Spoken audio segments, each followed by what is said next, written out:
ശക്തന്റെ മണ്ണിലിതാ കുട്ടികളുടെ പൂരത്തിന്റെ കൊടിയേറ്റമാണ് നാളെ. കലകലക്കൻ പൂരം. വർണ്ണാഭമായ വിളംബര ഘോഷയാത്ര കഴിഞ്ഞതാ സ്വർണ്ണക്കപ്പ് ഇപ്പോൾ വേദിയിൽ എത്തിച്ചിരിക്കുകയാണ്. കൗമാര കേരളവും റിപ്പോർട്ടർ സംഘവും കലകലക്കൻ പൂരത്തിന് ഒരുങ്ങിയിരിക്കുന്നു. വീണ്ടും നമുക്ക് കലോത്സവ നഗരിയിലേക്ക് പോകാം, പൂരനഗരിയിലേക്ക് പോകാം.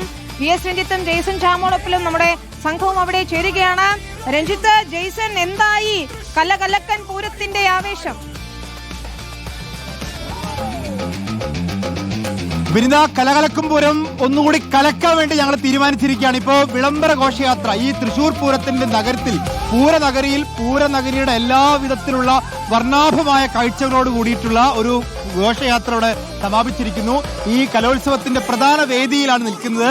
പൂരനഗരിയുടെ കിഴക്കേ ഗോപുര നടയിൽ ഒരുക്കിയിട്ടുള്ള സൂര്യകാന്തി എന്ന് പറയുന്ന പ്രധാന വേദി. എന്നാ ഒന്നും ഉണ്ടാകുന്നത് ഞാൻ മാത്രം തുടങ്ങിയിട്ടേ ഉള്ളൂ. ഇനിയിപ്പോ കുട്ടികൾക്ക് നാളെ ഇവിടെ സംഘനൃത്തമുണ്ട്, മോഹിനിയാട്ടം. ഓരോ വേദികൾക്കും ഓരോ പൂക്കളുടെ പേരാണ് എന്നുള്ളതാണ് അല്ലെ. പാരിജാതമുണ്ട്, താമരയുണ്ട്. താമര ഇല്ലാതിരുന്നു, അതെ, പിന്നെ ഉണ്ടായി. താമര നമ്മൾ കൊണ്ടുവന്നു. ഓക്കെ, മോളെ ഏത് സ്കൂളിലാണ് പഠിക്കുന്നത്?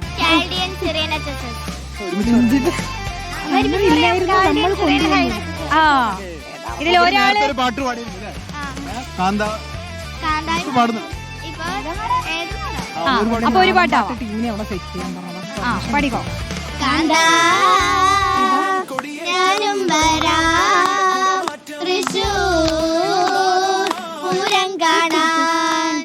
കാന്താ ഞാനും വരാം തൃശ്ശൂർ പൂരം കാണാൻ. പൂരമെനിക്കൊന്ന് കാണണം കാന്ത, പൂരമെനിക്കൊന്ന് കാണണം കാന്ത. തബല എനിക്കൊന്ന് കാണണം കാന്ത, തബല എനിക്കൊന്ന് കാണണം കാന്ത. കാന്ത ഞാനും വരാ തൃശ്ശൂർ പൂരം കാണാൻ. അപ്പോ നമ്മുടെ കൂട്ടത്തിലുള്ള കലാകാരന്മാരൊക്കെ പരിചയപ്പെടുത്തിയിരുന്നു. മന്ത്രി ശിവൻകുട്ടി അല്പസമയത്തിനകം ഇവിടേക്ക് എത്തും. നമ്മുടെ കൂട്ടത്തിലൊരു കലാകാരിയുണ്ട് വിനിത. ആ കലാകാരിയെ കൂടെ ഒന്ന് പരിചയപ്പെടാം. നേരത്തെ മോണാക്ട് കാണിച്ച ഒന്നുകൂടി കാണണോ? നമ്മള് വേദി നേരത്തെ ഓണർ കാണിക്കാത്തൊരു മോണാക്ട് ഉണ്ട്. അതെ, നമുക്കൊരു മോണാക്ട് ആയാലും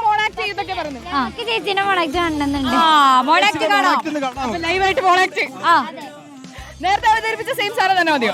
പോരട്ടെ. ഓക്കെ.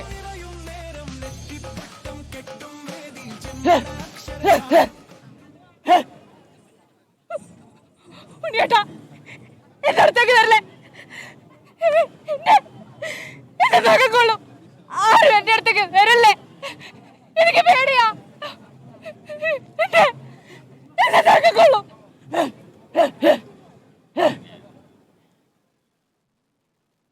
നായ്ക്കളെ കൊല്ലാൻ പാടില്ല. കുറ്റമാ കുറ്റം. നായ്ക്കൾ കുട്ടികളെല്ലാം കടിച്ചു കയറി കൊന്നോട്ടെ.